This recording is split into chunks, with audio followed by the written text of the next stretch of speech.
Des milliards de morts, des tsunamis géants et des villes complètement détruites, c'est ce qui se passerait si la Terre arrêtait subitement de tourner.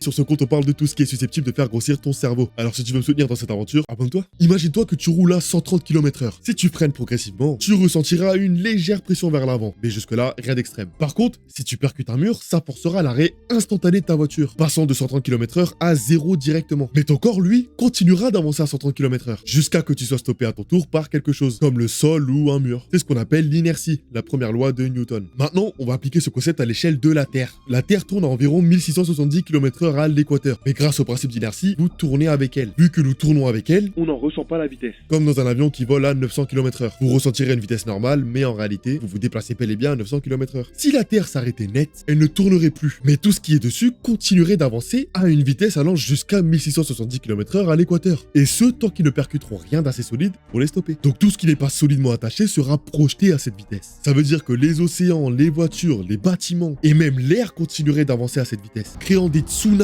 géants, un ouragan tranchant comme des lames, des débris de bâtiments, des séismes et des milliards d'arbres déracinés et projetés, causant des milliards de morts. Les seuls potentiels survivants seraient ceux qui se trouvent sous terre ou dans des bunkers. Mais ils finiraient aussi par mourir, et ce, même si la Terre redémarrait, puisqu'en remontant à 1670 km/h, le cataclysme se répéterait dans la direction opposée, et il n'y aurait littéralement plus rien à la surface. Aucun animal vivant pour se nourrir, aucune végétation, et des eaux polluées et contaminées par les débris. En bref, un destin bien sombre pour ceux qui s'y trouvent. Si tu penses qu'il est possible de survivre à une telle catastrophe, dis-moi en commentaire comment, et surtout, abonne-toi.